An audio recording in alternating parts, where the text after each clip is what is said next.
Okay, this is weird.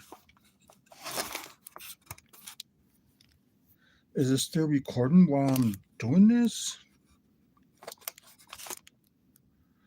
I don't know, but we can see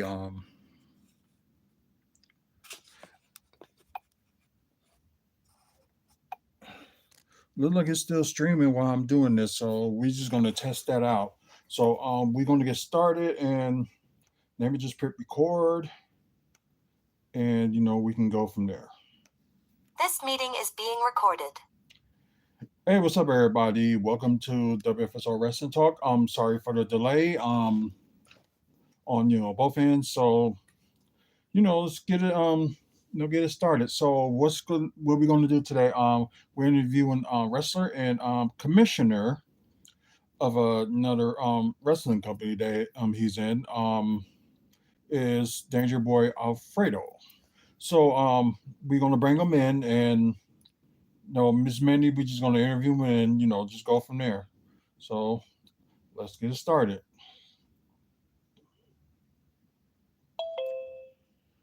Let's see if everything works on his end.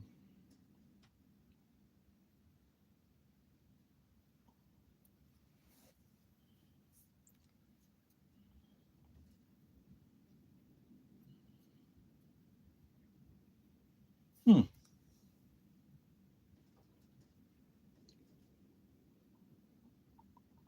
Let's see. Can you hear me? I can hear you. Can you hear me? Yes, I can. Hey, that was crazy, but I think I got you. Yeah, you do. You do. Hey, as you can tell, I'm not as young as I used to be. So all this high-tech stuff kills me. No, I try to be the best that I can. Hey, I understand. I understand. So we learn something new every day. So that's life. I know. Trust me. I know. Hey, I didn't know we were behind by an hour. Yeah, because you're in the East Coast, right? Yep. Yeah, and I'm in Central, so. I said, Suri, what time is it in Wisconsin? And she said it was like 2:20. I'm like, what? But that's good. At least I got you now. Exactly. So, everything worked out. Thank God. It's just been a crazy weekend. Oh yeah, it has been. But mainly just gonna talk about your wrestling career and all that other stuff. So just mainly gonna be about wrestling. So first question is what got you started into wrestling? Hey, first thing that got me starting into wrestling was I was always a wrestling fan, always watching it with my father Saturday mornings, setting up the little cassette recorder with the microphone near the TV speaker so you could record it on a cassette and then go to your room and hear it at night. And I was a radio guy. I was an on-air radio personality guy here in Providence, Rhode Island, and I started hosting events. But I always watched the New England Wrestling Alliance on public access TV. I was hosting an event. I met one of the wrestlers that came to sing karaoke, believe it or not, and I'm like, that guy looks familiar. And after I started to talk to him, his name was the Wolverine from the New England Wrestling Alliance. We started talking. He used to hear me on the radio. So he was like, hey, if you're a big fan, why don't you start coming to the shows? So I did.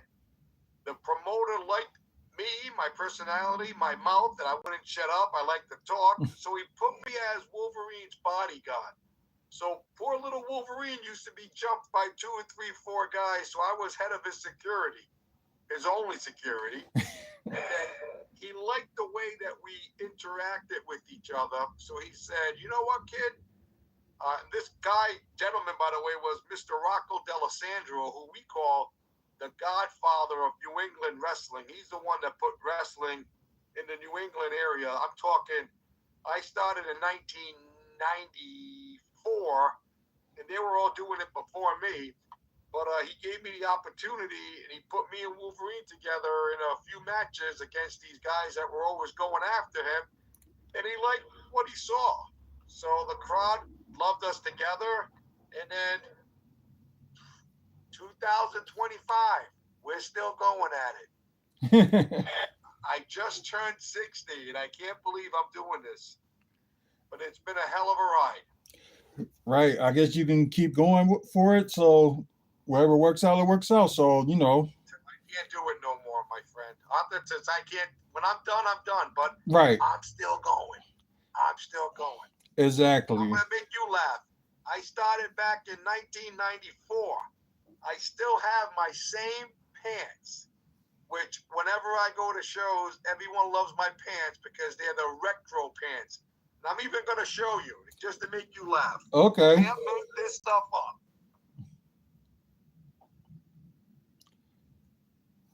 I Oh, got the okay. Stars and Stripes, what they call the MC Hammer pants from back in the day. I still got them, and they still fit. Thank God. Yeah, you gotta be happy about that. But I guess because they call them NC Hammer pants because they're kind of like windbreaker pants and stuff like that. So That's exactly what I got. And my little gimmick was back in the day, I used to come out dancing. I still do, but not as much as I used to. yeah, that's pretty that's pretty cool. So how was your training when first started training? So how Believe it was or it for not, you? I went with the New England Wrestling Lions. They had a ring set up in a warehouse. Believe it or not, in an old garage. The place was freezing. It was cold. They called it the dinosaur ring because it was so heavy and it was so old school. It had that one little spring in the middle that would bounce, but the thing really wouldn't bounce. So if you got slammed or hit, you felt it. And Wolverine, I was trained by Wolverine and Thrash, a couple of the old legends. And actually, Wolverine and Thrash, we're still going at it. And that was my training. My training was like once a week in a garage with all the other guys, and then we do shows probably like once every 2 or 3 weeks, fundraisers for schools, organizations, and that was pretty much. I mean, as training's concerned, that was it. The rest, I wung it, praying to God that I wouldn't get hurt. So it seems like you didn't have no serious injuries so far. I mean, I'm gonna make you laugh. One of the injuries, one of the when we were in training, one of the guys, actually, I can't even make this up. I was wrestling under a mask in Everett, Massachusetts, and I'm trying to think of his name. I think they were the Power Company a few years ago, and they put me and Wolverine. We did a match in Everett, Massachusetts for a wrestling show down there, and they needed extra workers. So I'm like, I'll do it. So they put a Mexican mask on me, and the name that they used for me was hysterical. They told me to make up a name, so everything had to be done quick. So I just said, "How about Johnny T in the house?" And they were like, "What? What kind of a name is Johnny T for a Mexican wrestler?" I'm like, "I don't know. I just liked it." So I came out with the Mexican mask on, a black sweatshirt, black pair of pants, and I came out speaking Spanish, which was awesome because I got Cuban background. That's my nationality. So I came out speaking Spanish. I had the mask on. I would yell at all the people as I was coming down, saying how good looking I was. That if I took this mask off, all the ladies would be chasing me. All the mothers would be driving me crazy. So I did a match with one of the guys from the Power Company, and I remember we talked real quick in the back, and he got me up in the hole, his finish, like the razor's edge. He had me up, and then he started spinning around. And the next thing I know is he threw me, and I was like a helicopter going like this, and boom, I hit the mat. He got on top of me. 1, 2, 3. He whispers in my ear, "Good job." But the whole time I'm on the ground, I'm like, "Oh my God, I think I busted my butt." Because my lower back was killing me. I couldn't make it up. So, the show goes on. So I Right. had to go to the back, and everyone's laughing, having a great time. And I'm still telling people, I'm wearing my mask because I'm very good looking. Then we're in the back, and he's like, "You all right?" I'm like, "Dude, I never did that in my life." Again, you went with it, and you did a lot of praying that you didn't get hurt. But that's probably one of the most craziest and almost injury related that ever happened to me in the ring. But besides that, everybody I worked with has been fantastic. The guys from the WWF, that's how back far back I'm going, when it was everybody has been awesome. That's pretty good. And it seems like no injuries, so at least that's a good thing for your When you career. do a show, you're all done the next day, aches and pains, but a couple of days after that, you're fine. Yeah, yeah, kind of. That's always good, and I know wrestlers taking like bumps and all that, like every time, and it's just like they hurt the next day. They don't feel it after the match, but they feel it in the morning. You nailed it. You know, I don't have to tell you. You know. Right. But speaking of wrestlers, like what wrestlers did inspire you to like become a wrestler, or what was the wrestlers you saw growing up that you was inspired by? Are you ready for this? Tito Santana, Ivan Putski, Bob Backlund, Pedro Morales, pretty much all the baby faces back in the day. Oh yeah, there ain't nothing wrong with that, and plus legends like that. Yeah, I believe it. And What? the cool thing about it is when I actually got to meet a few of these guys, like Tito Santana, they were nothing but impressed. They're like, oh my God, you used to watch me back then. And I'm like, yeah, now I'm doing the same thing that you are. So it's been crazy. But you know what? I got to meet tons of people backstage at shows. It's been, like I said, it's been a hell of a ride. Yeah, it seems like it was a good one too. Um, your first match, who was your opponent and The heartthrob, Dana Kama, former WCW and WWF jobber. And the cool thing about it was when I met Dana, I was doing a show for New England Wrestling Alliance, and Rocco D'Alessandro said, all right, these are the matches. I got a new guy that just called. He's interested. He's from Miami. He just moved to Rhode Island. I told him to bring his gear. So I'm going to have you go against him. Never met the kid in my life. He showed up. We were talking about what I do, what he does, and then he was telling me about how he jobbed for WCW and WWF. And when people say that, you say, yeah, okay, sure you did. So we did our match together. He put me over. He put me over.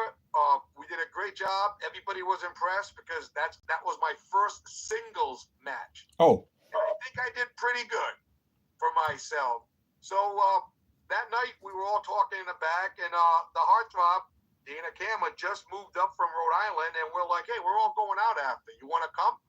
So he came with us. And I'm talking 1994, and up to this day, we're still good friends, actually best friends. We work each other over all the time, but he's still doing it with me. And like I said, it's been pretty cool. And back in the day, when he was telling me about all these WWF and WCW days, I'm like, sure you did. He shows up at my house with VCR tapes, and we put him in, and I'm like, holy crap. Dana wrestled Papa Shango, which we also call Dana and his kid Papa Shango and Little Papa Shango, just for the hell of it. But he's wrestled Shawn Michael, The Undertaker, Diesel, Ted DiBiase and Virgil. So these are all job matches down in Florida. But you know what? To me, working with somebody that was in WWF, that was awesome. And to still be friends with him, can't ask for anything better. Right, exactly. So that is an impressive lineup, and a few of my favorites as well. So, hey, I'm going to make you laugh even one more. We did a show at Live Pro Wrestling with Teddy Goods, who does stuff with WCW. No, I'm sorry, with WWF, WWE now, and AEW. And he had The Godfather making an appearance at one of the shows. So we were in the back.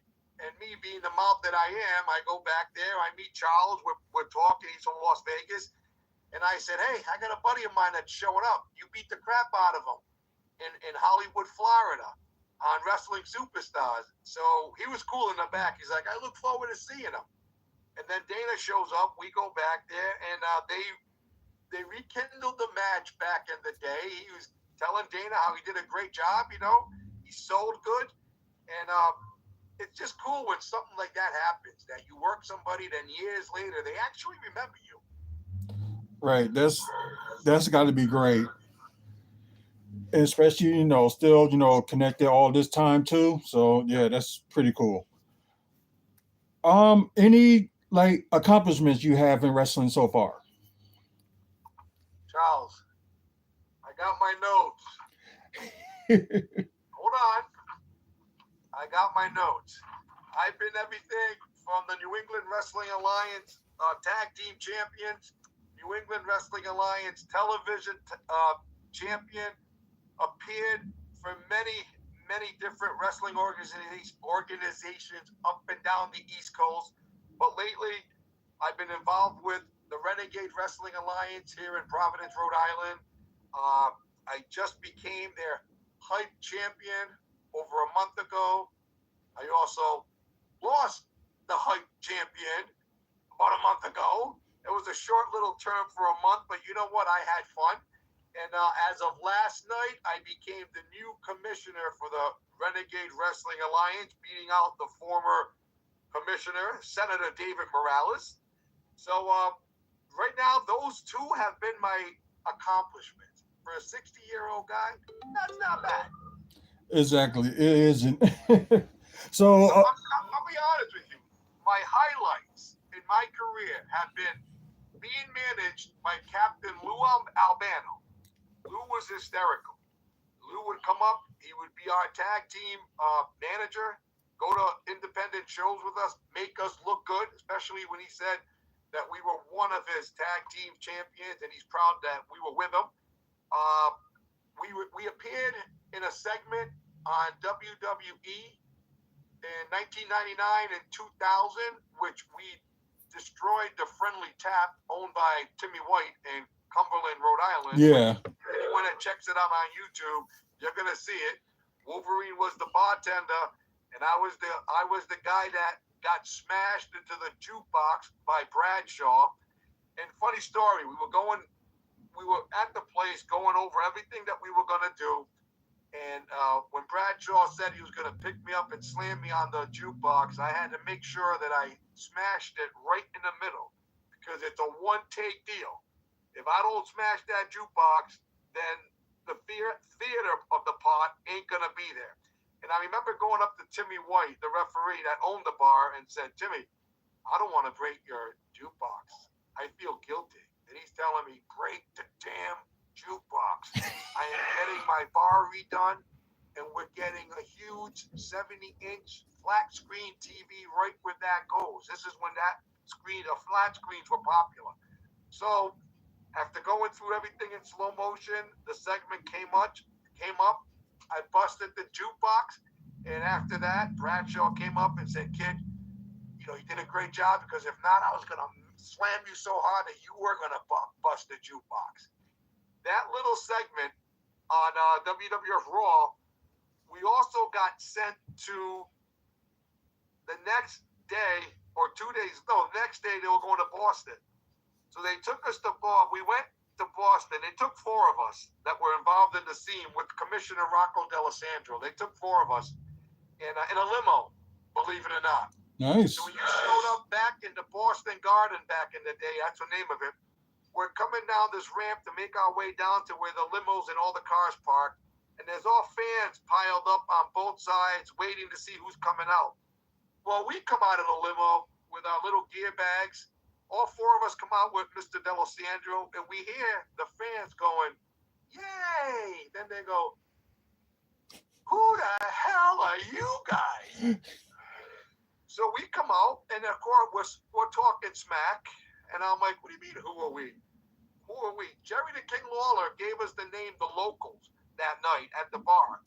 So when they took us to the Boston Garden, our thing was, we're here tonight because the Acolytes got the best of us, the APA. So we're here tonight to confront them and see if they got the guts to do it again. So it was just hysterical because the kids are all like, who the hell are you guys? And a few people like, they got beat up last night.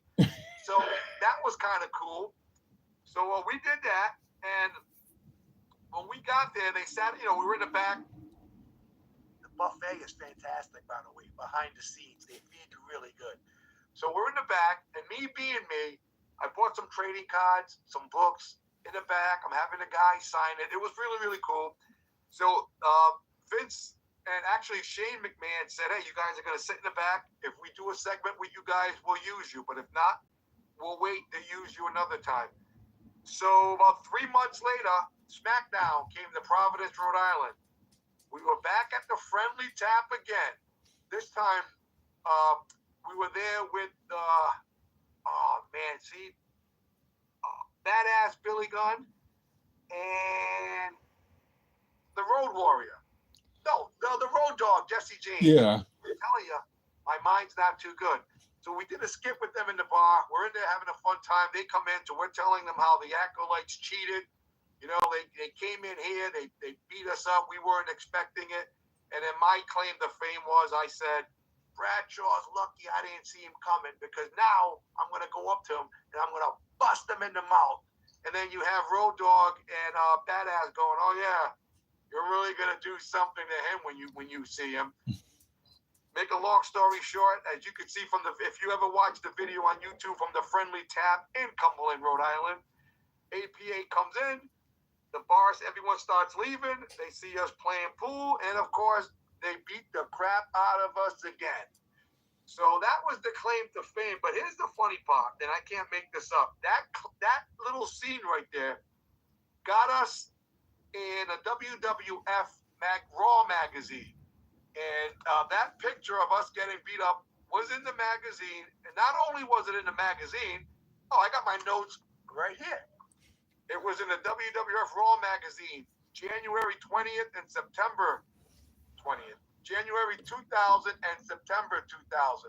And not only did that happen, we're also on a WWF No Mercy trading card.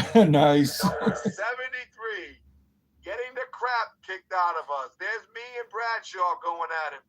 I took this car to one of those sports shops, to get it however they do it. They rate it. I got a 9.5 for this card out of 10. So this is my little trophy, my little claim to fame right here. But that little clip started a lot for us. You know, we were doing celebrity shows, fundraisers, sporting events, and you get to meet some sporting just from being on WWE, which was WWF back then. So that's what started getting us to go to different wrestling promotions up and down the East Coast, meeting a lot of people. Like I said, it's been one hell of a ride. Oh yeah, and I do remember that bar scene because I did watch it. I do remember it. Watch my butt smash the jukebox. Yeah, I did seen it. But yeah, so like you said they just came out to you guys and like want to work with you, but then again, are you still like good with Tim White? Tim White passed away. Oh yeah, that's right. Tim White passed away a few years, a little while ago. Yeah. It's funny because I have a WrestleMania book, like a WrestleMania encyclopedia book. And every time I go to any wrestling shows that I'm in or just going to support other indie shows, I bring it with me. And when there's any talent that was on WWF, they sign my autograph. They autograph my book. And in there, one of the first ones you see is Tim White. So it's weird to see it with his name signed on there. Hey, funny story about that. And I can't make this up. Hulk Hogan was in town promoting his beer. I don't know if you got to look at his beer. The Real American Hero beer. Yeah. He came to town, and I was in charge of his security for one of the liquor stores that he was at. They asked if I wanted to come while the crowd is lining up waiting, because it was a long wait, entertain the crowd because they knew me as an indie wrestler, and I would be in charge of his security. So what I did was I jumped on the shot to do it. I took my book, my WrestleMania book, and I also took, which I got downstairs, I should have brought it up, I have a mouse pad with my face on Hulk Hogan's body. This thing is like 30 years old. It's old. So just for the hell of it, I took my book and I put my mouse pad inside. Hogan came, and I'm going to be honest, the guy was fantastic. He was there for an hour and a half. It was the first 245 people that came in, but the only thing was he really couldn't sign anything, just the beer. Yeah. So he had signed the beer cases, but he actually took the time for a lot of like little kids. He would sign stuff, which I thought was pretty cool. Oh yeah. So they were telling us, don't ask him for anything till everybody leaves the store, and it's just the employees that work at the liquor store and then myself. So they were trying to rush because he had to go to another signing that he was doing at another liquor store. So right before he left, we got to take some pictures together, and he was awesome. And actually, I was wearing the same shirt. So he was impressed. He goes, "Oh, good shirt, brother, good shirt." So I said, "Hey, now, you know, his PR people are trying to rush him to leave." Yeah. So I'm like, "Hey, Hulkster, can you do me a favor? Can you sign my book?" "Yep, no problem." So he signed my book, and when I opened it up to have him sign it, he sees my mouse pad. So he jumped. He goes, "What?" And he looked at it. I said, "Look at the face." And he goes, "That's you." And I go, "Yeah." So he's showing it to his people, and his people are like, "Oh, that's awesome." But I know his people deep down inside are saying, "Can we go? Can we go?" So he actually signed it for me, and that's it. He was on his way, and I was like a little kid at the candy store. I got a free 12-pack of beer with his signature. I got my book signed and my mouse pad signed, so I was happy. Yeah, you got your pic with him too, right? Yep, I did. I got that hanging downstairs, 8x10. That's cool. Yeah, because he was here and he's actually here in the area this week. So you But got him now. yeah, he was here this past August for the same thing. So yeah. And then you know exactly what I'm talking about. The beer promotion. Come on down, meet the Hulkster. But he ain't signing nothing, but he's going to sign his beer. But he was cool. He was very, very cool. Right. He was. So my next question will be, have you like wrestled anybody that made it up there, or vice versa, or wherever the case may be? Wolverine and I got the crap kicked out of us by the Mean Street Posse. I don't know if you remember them. Yep, They I were remember them. Man's guys from Greenwich, Connecticut. We did a K&S fundraiser show in New Haven, Connecticut. They asked us to come down. We were going to do a tag match, and honestly, we didn't know who we were wrestling. We had no clue. We show up with our gear. We're in the back, and then you guys are wrestling the Mean Street Posse. Yep, you're right. They beat the crap out of us, but how many people could say they got beat up by the Mean Street Posse? Right. Wolverine did a match. Now, we were doing a show in Burrville, Rhode Island for the high school. Wolverine wrestled Jake the Snake Roberts. Oh. And it was cool because Wolverine had a match with Jake. I had a match with Brutus the Barber Beefcake. So for Wolverine's match, it was funny because I stayed outside the ring cheering him on. And the announcers kept making fun of me, saying, "Hey, why doesn't he go in there and help Wolverine beat up Jake?" And I look at the camera and I said, "Because I'm not an idiot." So Wolverine got the DDT. Jake got the 1, 2, 3. Everyone's yelling at me to get in the ring, and I'm like, "Nope, I'm good. I got Brutus the Barber Beefcake after this. I got to worry about myself." So I was supposed to wrestle Brutus the Barber. Brutus was not feeling good, which was, I was like, "Wow, this sucks for me." So Dana Kama, the heartthrob, had to come out and wrestle me that night. And it was funny because we gave him the belt. We gave him the Rhode Island television title. Where it's like, "Here, take the belt with you. You're the new champion." So he had the belt for like 8-9 minutes, and then he lost it to me, and I became the new Rhode Island television champion. We're in the back, and then we found out after the fact that Brutus wasn't feeling good, and he left. And actually at that show, we had Gorgeous George with us, the ex-valet, Randy the Macho Man. Yeah. So she was pretty cool to hang out with back there, but they ended up going back to Boston because he wasn't feeling good. But hey, I got a title out of it. I'm happy. And I wrestled Greg the Hammer Valentine in Everett, Massachusetts. So we're in the back, and he's telling me, hey, okay. Now it's funny I'm telling you all this stuff because we're in the business, so we know. So Right. he's telling me I'm gonna drop the hammer on you, my hammer. So I'm like, okay, with my little, all right, just don't kill me. So we did our match. He gets me down. I'm on the ground waiting, and he did tell me that when you're down, keep your head to the side. Don't move. Just keep your head to the side as you're sleeping to the side, just like this. So I'm like, okay. Well, I couldn't see what was going on. So I guess he's working the elbow in the crowd. So I decided to take a peek. So as I start turning my face over to see what was going on, he dropped it, and then I got scraped from here to here, and he gets the 1, 2, 3. We're in the back, and he looks at me and he goes, kid, I told you to keep your head sideways. Don't look up. And I told him I was too nervous and excited. I wanted to see what was going on. And then there's a picture of me and Greg together in the back, and you could see the blood coming down because when he scraped me, he got me pretty good. But at the end, I'm in the back telling everybody, look what Greg Valentine did to me. I loved it. I loved it. You can't make this up. You can't.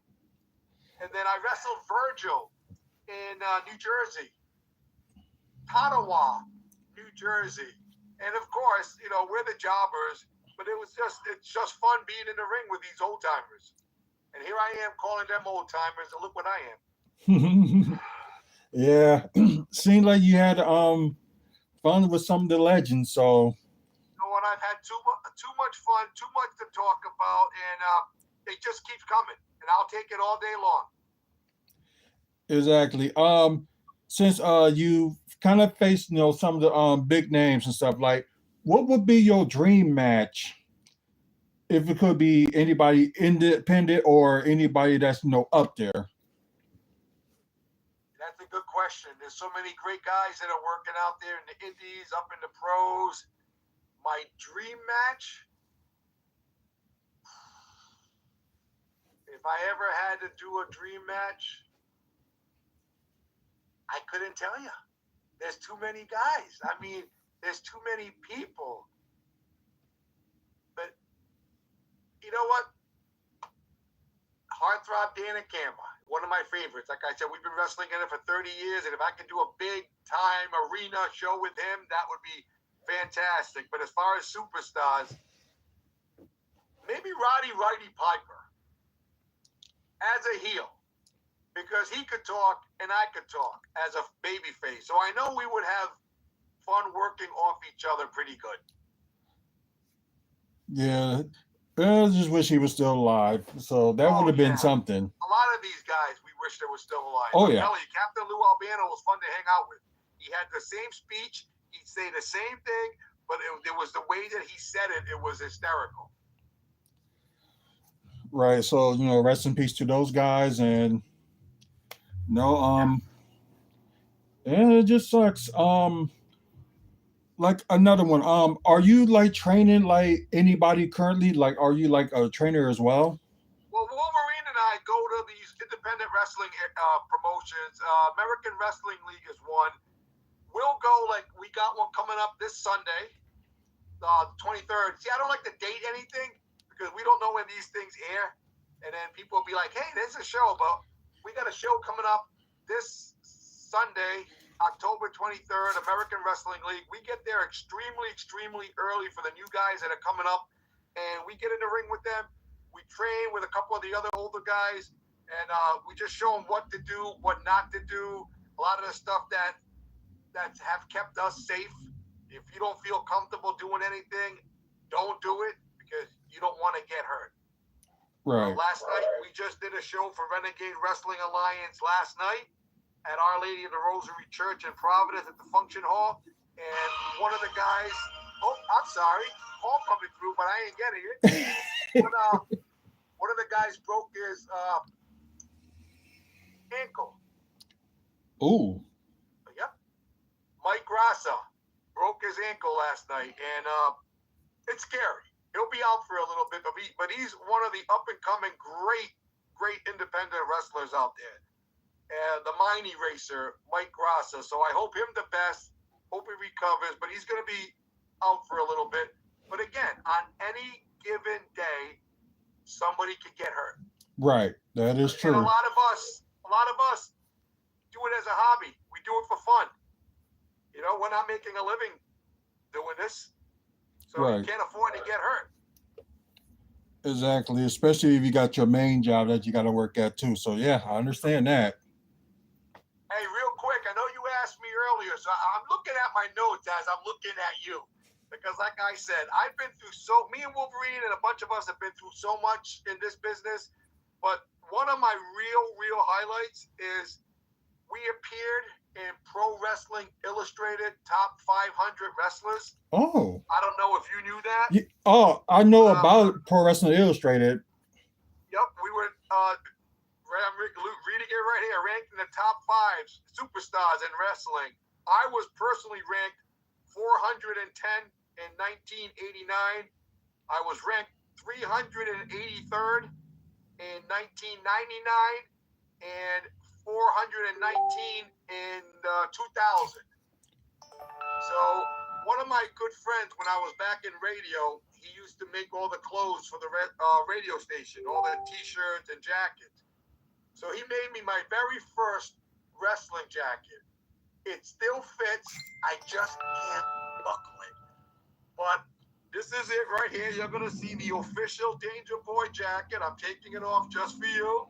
This jacket's been with me, like I said, since we started. And if you look on this sleeve, you're going to see the Pro Wrestling Illustrated ratings.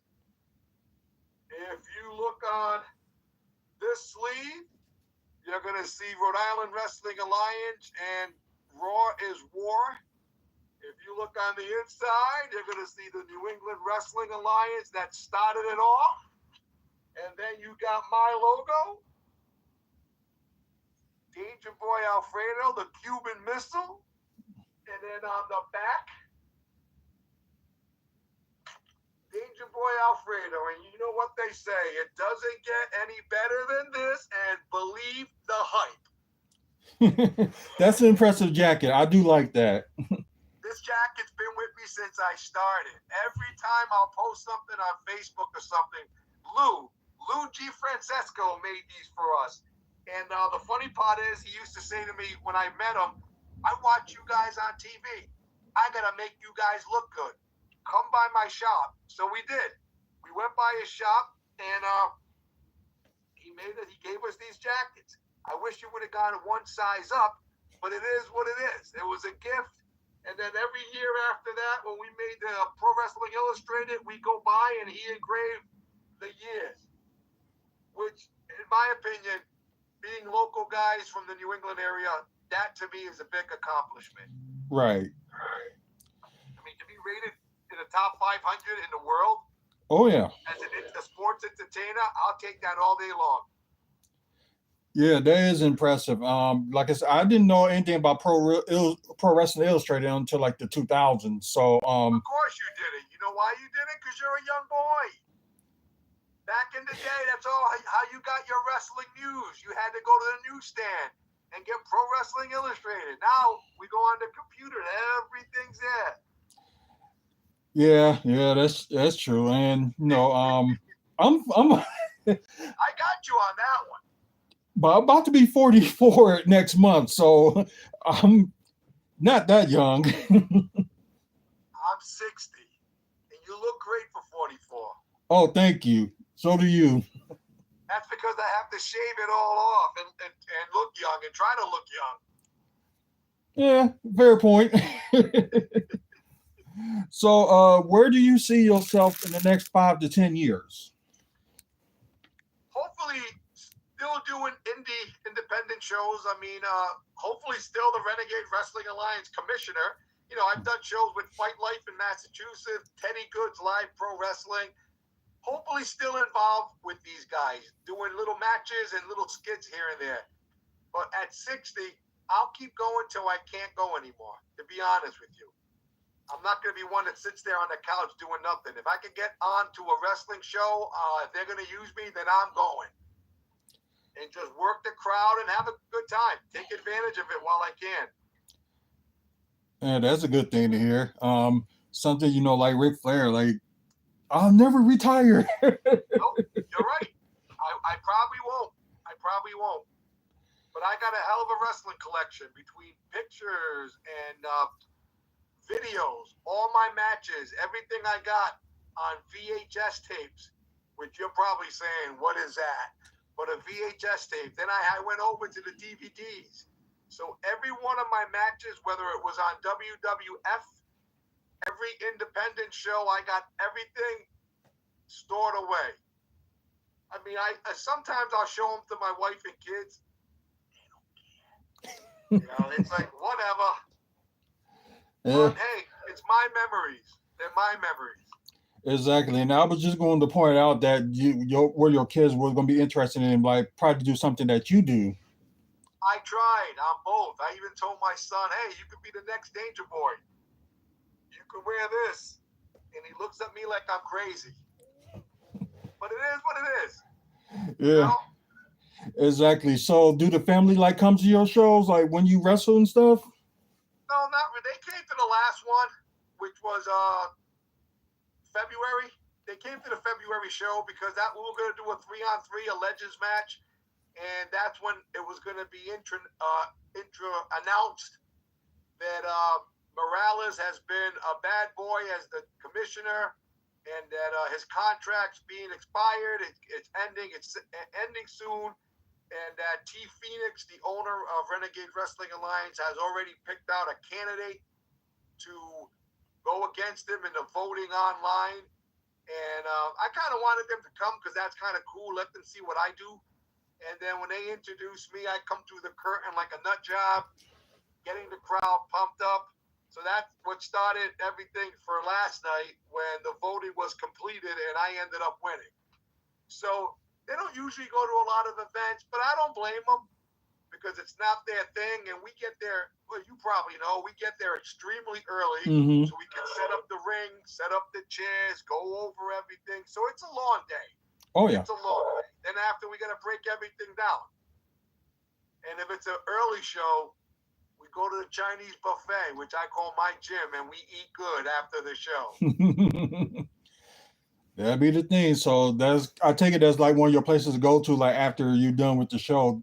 Every single time. It depends where the show is. We find that all-you-can-eat buffet. Actually, that's what we're all looking forward to this Sunday because it's an early show. It's a 1 o'clock show. So we figure if we could get everything done and quick, we could be eating by 4:30. That's one good way to put it. And yeah, when it comes to food, everybody loves food. Work for food, pretty much. Yeah, exactly.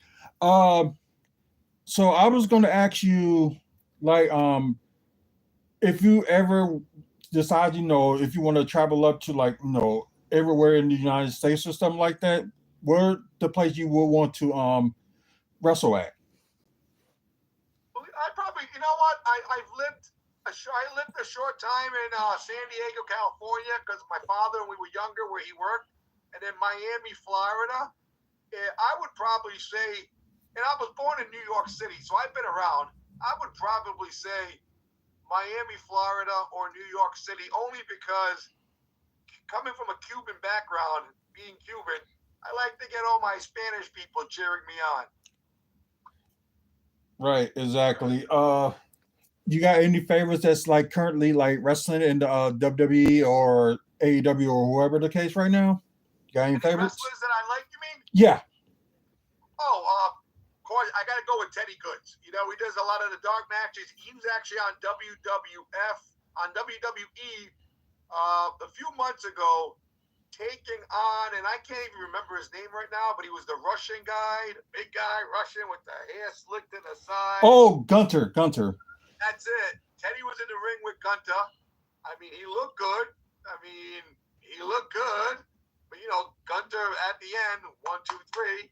But, I mean, a lot of the great names that I've met, I mean, I'm telling you, Eddie Guerrero, fantastic to hang out with in the back. Mick Foley. Believe it or not, Kurt Angle was pretty cool. Oh, yeah. Captain Lou. always a crowd favorite. Papa Shango, also known as the Godfather, Road Dogg, Jesse James, and Badass Billy Gunn. Superfly Jimmy Snuka was pretty cool when we met him at a show. And actually, he did the main event against Road Dogg for that show. Val Venus, Ken Shamrock. Now, I'm going back. Yeah. You can tell. I'm going back. I mean, but everyone that I have met, I swear to you, have been fantastic. There were a couple of guys that you meet in the back that look at you. And I don't want to mention any names. You don't have to. But they look at you in the back and they see you showing up your little bag. And I remember one guy, he was with Edge and Christian. We were in the back. We showed up in Providence. And he's like, who are these guys? And I think Edge was the one that said, oh, they're doing a thing tonight with the APA. And that individual was pretty much laughing at us and saying, look at those guys. They want to be us. And I remember Eddie Guerrero pretty much being back there and telling him, hey, shut up. We all started somewhere. These guys are starting up. We're already there. Give them a break. And I thought that was the coolest thing that somebody could do. And I'm going to be honest with you because I am an honest guy. After that gentleman made that comment, I'm saying to myself, all right, so you're laughing at us. You know what? I hope something happens to you that you get screwed and you don't wrestle no more to see how it feels like. And about 2 or 3 weeks after that, the person got hurt and he was off the roster. So the other guys were like, man, that was you. You were wishing something bad on him. I'm like, I didn't wish anything bad on him. Just don't disrespect us, that guys that are coming into the business, because you're already there and you're not really on the top tier of the WWF. You're kind of like making your way up. So don't make fun of us because you never know what's going to happen in the future. What goes around comes around. And I'm a firm believer of that. Right, exactly. And I think I may know the rest of you're talking about, so I'm not going to say anything. Nope, we'll keep it. Yeah, yeah, I'm not going to say anything. So, any like upcoming events you want to tell everybody that's going to be watching? So this most likely going to be on sometime today. So. Okay, well, yeah, we got a AWL show coming up in Woonsocket, Rhode Island next Sunday. Coming up the second week. I can't even. Oh, you know what? I think I got my calendar in front of me right now. Yes, I do. It's actually balancing my laptop, keeping it straight, because now I'm crooked. I'm going to put my trading card underneath now. There we go. I'm lifting it up. But we got coming up in April, we got Renegade Wrestling Alliance April Rain at Johnston Recreation Center at 6 o'clock. We got... Let's see, in May, we're back at the Johnston Rec Center for Bend the Knee at 6 o'clock. Live Pro Wrestling on May 31st with Teddy Goods. So those are like up-and-coming shows for the next few months. But you know what? It keeps us busy with all these other wrestling organizations, and we all get together and have a good time. Right, so yeah, that's the main thing. Having a good time, hanging out with friends, that's what it's all about. Seriously. If you're not out to have fun with everybody, then just go home. Don't even show up. Yeah, I agree with you with that 100%.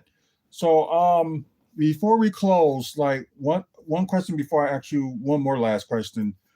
Were you thinking of maybe running a promotion yourself?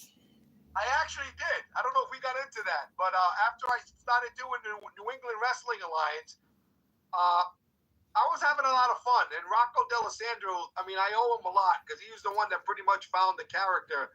My stage name on the radio when I was on the morning show was Danger Boy.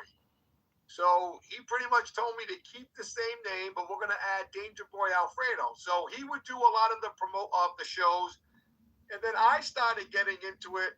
And I started booking fundraisers for high schools and middle schools.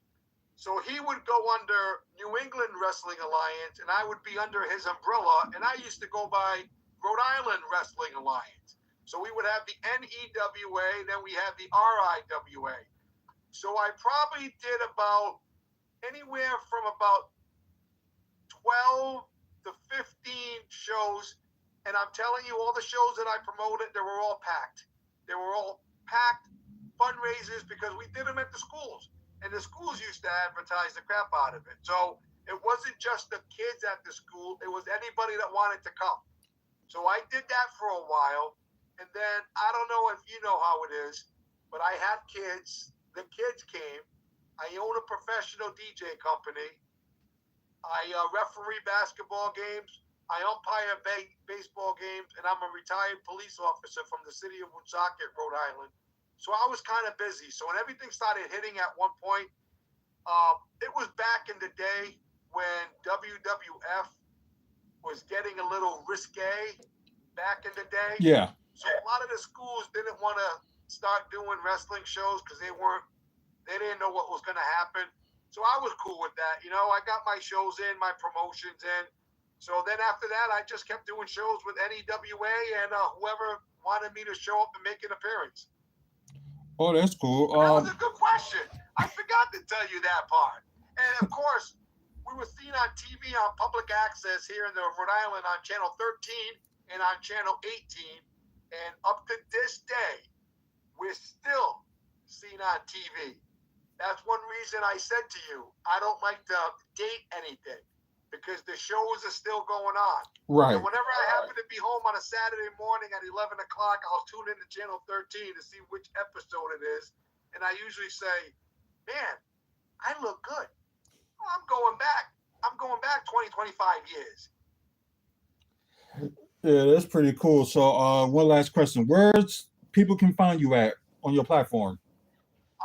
You could go to Facebook and go to Alfred Travieso, or better yet, this is going to be cool. Go to YouTube and Google Danger Boy Alfredo and Wolverine, and you'll see probably the latest matches that we have done with all different organizations. But hey, Danger Boy Alfredo, Wolverine, or if you really want to be cool, Friendly Tap, Cumberland, Rhode Island, WWE. And hopefully you'll see a lot of stuff that you'll get a kick out of. You'll appreciate it, and at least get a good laugh out of the deal. Exactly. And I appreciate you being over here, and thank you so much. It has been very entertaining. So I enjoy myself. That's why we're here. And you know what they say. When you got Wolverine and Danger Boy, it doesn't get any better than this. Believe the hype, baby. Thank you very much. You have a good one. And like I said, we'll do this again, hopefully. You too, my friend. Hey, I'll see you one time maybe in your end of the woods. Hey, I hope so. All right. Thank you for everything. No problem. And this is Danger Boy Alfredo. So you already saw that, where you find them at. So get a chance, check out the stuff. Everybody that's watching live through Twitch and YouTube, appreciate it. This will be on maybe like about an hour from now on YouTube and on Wrestling Fans Speak Out Spotify. So yeah, it'll probably be within the hour. It will be on here. So you guys get a chance, check it out. Please like and subscribe to our YouTube channel as well. Talk about more than just wrestling. Talk about, our basketball team here, Milwaukee Bucks. We also talk about comic book movies and TV news. And also we talk about developments that's going on in the city as well. So please check out our YouTube channel and also check out our website, wrestlingfanspeakout.weebly.com, for like upcoming events in the Midwest. Also, videos like this one. So this will be on there. And also you can check out, events that we went to as well. So check out the photos of that as well. So I appreciate it, guys. And thanks for watching. Until the next video, you guys have a good one and see you later. The recording has stopped. Let me stop this here. What do you think, sir? Oh yeah. Have fun? Oh yeah, pretty enjoyable. Hey, hopefully at least made you laugh. Yeah, you did.